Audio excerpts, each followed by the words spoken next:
নমস্কাৰ বিদ্যালয় শিক্ষাৰ হৈতে সম্পৰ্ক থকা আপোনালোকৰ অসমীয়া ইউটিউব চেনেল ইনফৰ্ম হাবৰ আন এটি ভিডিঅ'লৈ স্বাগতম জনাইছো আৰু আশা কৰিছো আপোনালোক ভালে আছে ছাৰ বাইদেউসকল বৰ্তমান সময়ত বহুল চৰ্চিত বিষয়বস্তুটোৱে হ'ল বৰ্তমান বিদ্যালয়বিলাকত অসম চৰকাৰৰ শিক্ষা বিভাগে প্ৰয়োগ কৰিবলৈ লোৱা টেবলেটৰ কথাটো প্ৰতিজন শ্ৰদ্ধাৰ শিক্ষক শিক্ষয়িত্ৰীৰ মনত টেবলেট কেনে ধৰণৰে ব্যৱহাৰ কৰিব লাগিব বা ইয়াৰ দ্বাৰা শিক্ষক শিক্ষয়িত্ৰীসকলৰ কি সুবিধা হ'ব কি অসুবিধা হ'ব বা ইয়াক যদি আমি সঠিকভাৱে প্ৰয়োগ নকৰো তেতিয়াহ'লে আমাৰ কি অসুবিধা হ'ব আজিৰ এই ভিডিঅ'টিৰ জৰিয়তে টেবলেট পিচি বিদ্যালয়সমূহত কেনে ধৰণৰে ব্যৱহাৰ কৰিব সেই সম্পৰ্কত ক'বলৈ চেষ্টা কৰিম অনুৰোধ কৰিম ভিডিঅ'টি সম্পূৰ্ণখিনি অংশ চাবলৈ যত্ন কৰিব আৰু যদি ভাল পায় ভিডিঅ'টি সকলো শিক্ষক শিক্ষয়িত্ৰীৰ সুবিধাৰ প্ৰতি লক্ষ্য ৰাখি আগলৈকে শ্বেয়াৰ কৰিব আৰু এনেকুৱা ধৰণৰ ইনফৰ্মেটিভ ভিডিঅ'বিলাক পাই থাকিবলৈ চেনেলটি ছাবস্ক্ৰাইব কৰিব ছাৰ বাইদেউসকল আপোনালোকে ইতিমধ্যে গম পাইছে যে বিদ্যালয়বিলাকত যি টেবলেট ব্যৱহাৰ কৰা হ'ব সেই টেবলেটৰ প্ৰয়োজন হোৱা যি সিম সেই সিম কাৰ্ড বিদ্যালয় প্ৰধানে ক্ৰয় কৰিব লাগিব আৰু প্ৰয়োজন হোৱা যি টকা সেই টকা স্কুল এনুৱেল গ্ৰান্টৰ পৰা খৰচ কৰিব পাৰিব ছাৰ বাইদেউসকল ইতিমধ্যে হয়তো আপোনাৰ বিদ্যালয়ে এই টেবলেট পিচি পাইছে আৰু প্ৰথম কথাটোৱে হৈছে টেবলেট ব্যৱহাৰৰ ক্ষেত্ৰত সেই টেবলেট পিচি কেৱল মাত্ৰ বিদ্যালয়ৰ ভিতৰতে থাকিব পাৰিব অৰ্থাৎ বিদ্যালয়ৰ কাৰ্যালয়তহে এই টেবলেট পিচিটো আপোনালোকে সংৰক্ষণ কৰিব পাৰিব কোনো কাৰণত যাতে সেই টেবলেট পিচি আপুনি ঘৰলৈ লৈ নাযায় বা শিক্ষক শিক্ষয়িত্ৰীসকলে যাতে ঘৰলৈ লৈ নাযায় এই কথাটো নিশ্চিত কৰাৰ প্ৰয়োজন থাকিব কাৰণ কোৱা হৈছে যে প্ৰভাইড কৰা যোগান ধৰা যি টেবলেট পিচি সেই টেবলেট পিচি কেৱল মাত্ৰ বিদ্যালয়তহে ৰাখিব পাৰিব আৰু বিদ্যালয়ত ৰাখি নিজৰ যি এটেণ্ডেঞ্চ সেই এটেণ্ডেঞ্চ বিদ্যালয়ৰ চৌপাশৰ মাজত শিক্ষক শিক্ষয়িত্ৰীসকলে দিব পাৰিব ছাৰ বাইদেউসকল ইতিমধ্যে হয়তো আপোনালোকে জানিবলৈ সক্ষম হৈছে যে আমাৰ অসমৰ মাননীয় শিক্ষামন্ত্ৰী মহোদয়ে টেবলেট ব্যৱহাৰৰ সম্পৰ্কত বা বিদ্যালয়বিলাকত টেবলেট যি ব্যৱস্থা কৰিবলৈ লৈছে সেই ব্যৱস্থাৰ সম্পৰ্কত উল্লেখ কৰি কৈছিল যে শিক্ষক শিক্ষয়িত্ৰীৰ দৈনিক নিয়মীয়া উপস্থিতি লগতে বিদ্যালয়ৰ আন কেতবোৰ তথ্য পাতি সঠিকভাৱে নিৰীক্ষণ আৰু পৰ্যবেক্ষণ কৰাৰ উদ্দেশ্য আগত ৰাখি অসম চৰকাৰৰ শিক্ষা বিভাগে বিদ্যালয়সমূহত এই টেবলেটৰ ব্যৱস্থা গ্ৰহণ কৰিছে ছাৰ বাইদেউসকল এই টেবলেট পিচি বিদ্যালয়ত ব্যৱহাৰ কৰোঁতে এটা কথা মন দিয়াৰ প্ৰয়োজন থাকিব যে কেৱল মাত্ৰ বিদ্যায়তনিক বা বিভাগীয় কামতহে এই টেবলেট পিচি ব্যৱহাৰ প্ৰতিখন বিদ্যালয়ে কৰিব পাৰিব বিদ্যালয়ৰ লগত সম্পৰ্ক নথকা কোনো কাম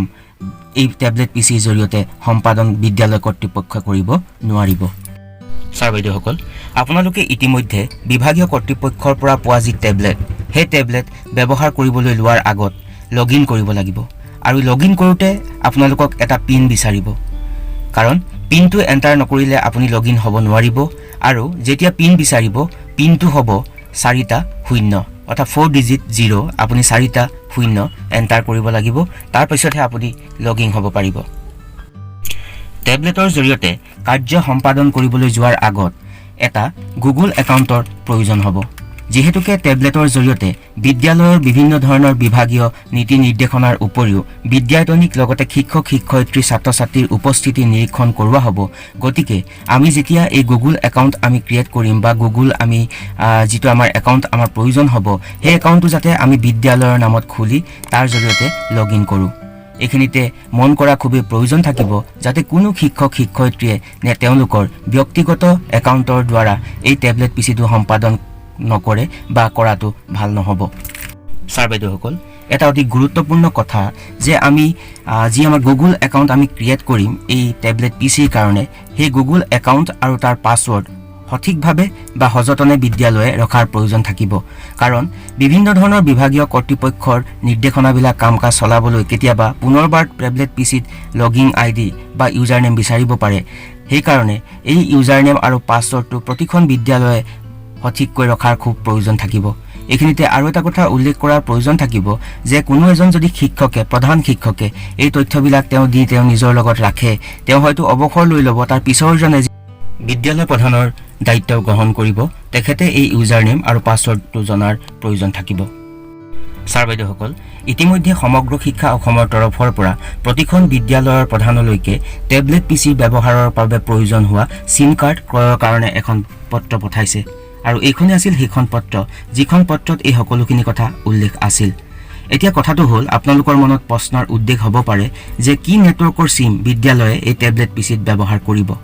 এইখিনিতে এটা কথা মন কৰিব যে আপোনাৰ বিদ্যালয়ত সুলভ বা পৰ্যাপ্ত নেটৱৰ্ক থকা যিকোনো কোম্পানীৰ আপুনি সিম কাৰ্ড এই টেবলেটৰ বাবে ক্ৰয় কৰিব পাৰে বা এই টেবলেটত ব্যৱহাৰ কৰিব পাৰিব। ছাৰ বাইদেউসকল, এই টেবলেট পিচি ব্যৱহাৰৰ এটা অতি গুৰুত্বপূৰ্ণ কথা হ'ল যে কোনো কাৰণতে আপুনি পোৱা সেই টেবলেট আপুনি লোকেশ্যন অফ কৰিব নোৱাৰিব। অৰ্থাৎ ইয়াৰ যি লোকেশ্যন সেই লোকেশ্যন সদায় অন হৈ থাকিব লাগিব। এই সকলোখিনি কাম আমি যে টেবলেটৰ জৰিয়তে বিভিন্ন ধৰণৰ কাম কৰিম, সেই কামখিনিত কেৱল কেইটামান কামহে বিদ্যালয়সমূহে কৰিব পাৰিব। বাকীখিনি সকলো যি আমাৰ ITৰ যি এডমিনিষ্ট্ৰেটৰ থাকে তেওঁলোকে সকলোখিনি ছেটআপ কৰি দিব বিদ্যালয়ত, আৰু তেওঁলোকে সেই ওপৰৰ পৰা এই সকলোখিনি আপোনাৰ টেবলেটত কৰা যিখিনি কাম আপুনি কৰি আছে সেই সকলোখিনি কাম তেওঁলোকে নিৰীক্ষণ কৰি থকাৰ ব্যৱস্থা থাকিব। শ্ৰদ্ধাৰ ছাৰ বাইদেউসকল, টেবলেট পিচি ব্যৱহাৰৰ সম্পৰ্কত ইমানখিনি আপোনালোকক জনাবলৈ চেষ্টা কৰিলোঁ আৰু আশা কৰিছোঁ ভিডিঅ'টি আপোনালোকক উপকৃত কৰিব।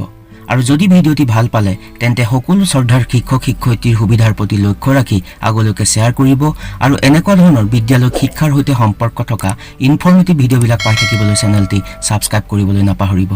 বিদ্যালয় শিক্ষাৰ সৈতে সম্পৰ্ক থকা আন এটি বিষয়বস্তুলৈ মই পুনৰবাৰ আপোনালোকৰ কাষলৈকে আহিম। চাই থাকিব ইনফৰ্ম হাব। সকলো ভালে থাকক। নমস্কাৰ। Take care.